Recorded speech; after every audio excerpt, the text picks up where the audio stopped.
Good afternoon, everyone.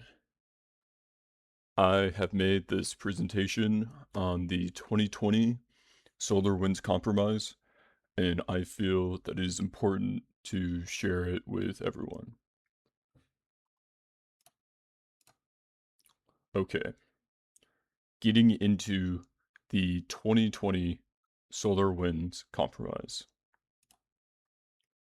An overview, I'm going to be talking about what is the SolarWinds compromise, the why/motivation, how it occurred, the timeline of it, the impact, the lessons learned, and current cybersecurity changes from the 2020 SolarWinds incident.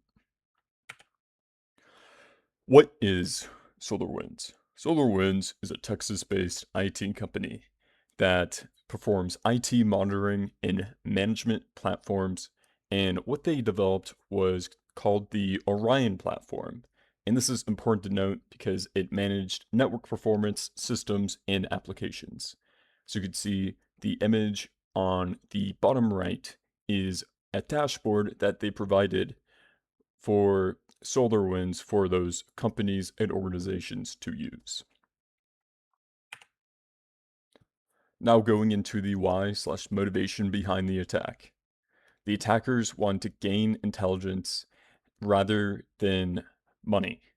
And what they wanted to do with this intelligence was keep it long term. But that was not what happened because of some good cybersecurity checks that took place, which I'll go into later on.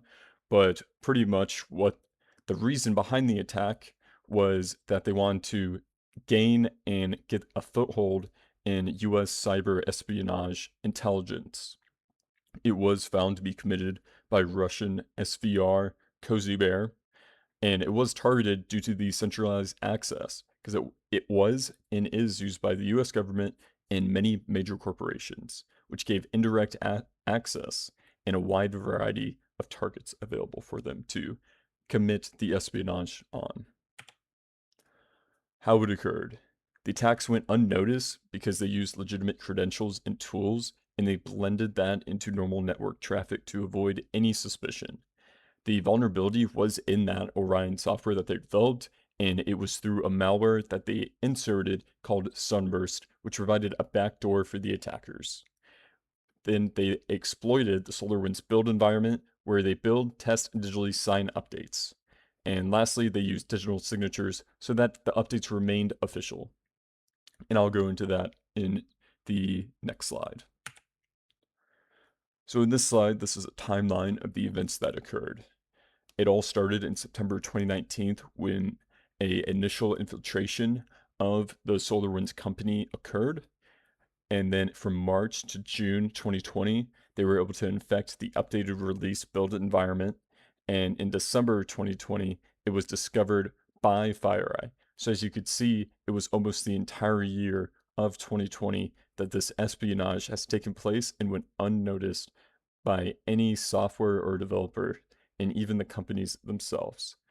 And it was just by chance that FireEye was able to find it. And if not, it was determined that this espionage would have been very successful at gathering large amounts of US based intelligence from these companies and government agencies, more than it already did.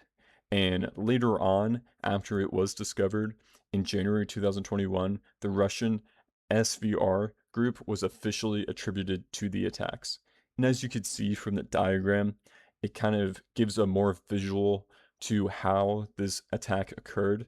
As you could see, it started with a compromise, then they infected the Orion systems, then it got into the code, and then from the code was not checked because it was already past that phase, and then it got pushed into an update, sent to the consumer, and then once the update was updated on those consumer systems, then they were able to exfiltrate the data. Moving into the impact of this was that it affected 18,000 systems. 100 plus organizations were compromised, including very notable ones such as the Department of Defense, the DHS, the Treasury, and Microsoft. What they were able to do was exfiltrate and expose key intelligence and data from all of these organizations and companies, and it is estimated that they have stolen terabytes of classified data from this. And it was described by CISA as one of the most widespread cyber espionage operations in US history.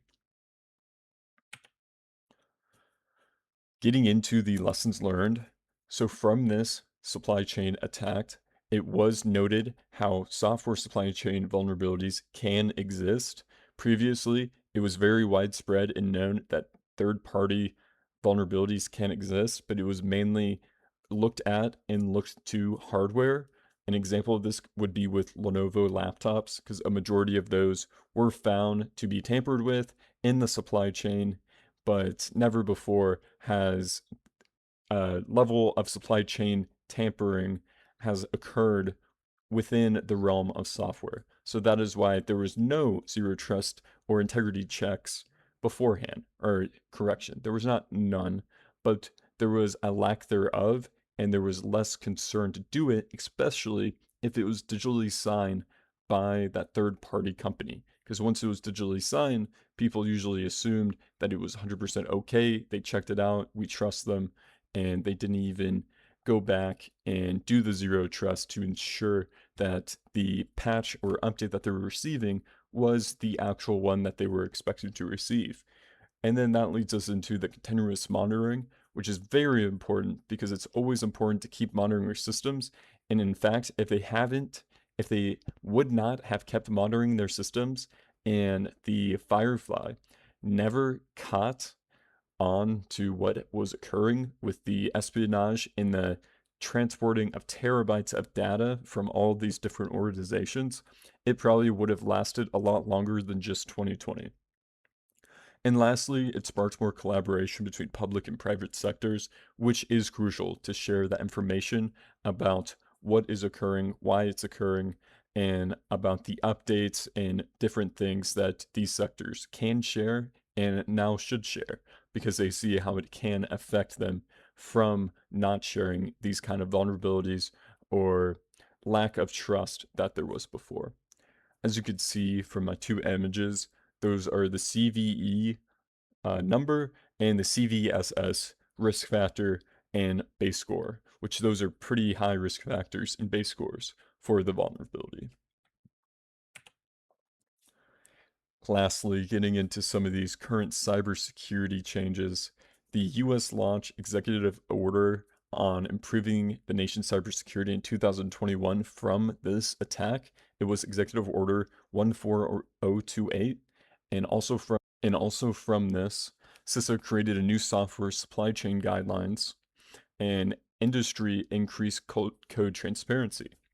Now, you might be like, what is the SOBM or the software bill of materials? Well, I had to do my own research on that, and I ended up finding that the SOBM or software bill of materials is pretty much like an ingredients list. So, for an example, you could take a pie. Let's say you want to know what is in the pie because you can't have milk or eggs or something like that. It's very much just like that, where let's say you don't want any viruses or malware in your system. So you take a look at the ingredients list and see, hey, are there any vulnerabilities that are currently known? And that's the key takeaway, currently known malware or software vulnerabilities that are in this update that we can know about and verify and check for. Now, of course, you can't obviously know 0 days because that would be impossible to account for because no one has seen those, which hence the name 0 day. But it is important to note that there is a software bill of materials where they can check and they can see inside it, much like seeing the ingredients in a food item. And lastly, the biggest change would be the long-term push for continuous monitoring, as I previously stated, and vendor risk management. This is extremely important because without the continuous monitoring efforts or effort that they had previously, they wouldn't have been able to catch and see the error that and the exfiltrated data that was going on, which would have had this go on for longer and have more data exposed and out there on the internet. So, I talked about what is SolarWinds, the why/motivation, how it occurred, the timeline, the impact, the lessons learned, and current cybersecurity changes. And this is everything. If you have any questions, leave it in the comments below. I just made this briefing for a class, so if you like it, let me know. I know most of it is pretty scattered, and this is something new that I'm just uploading. So if you like it, leave a like. If you don't leave a like. And yeah.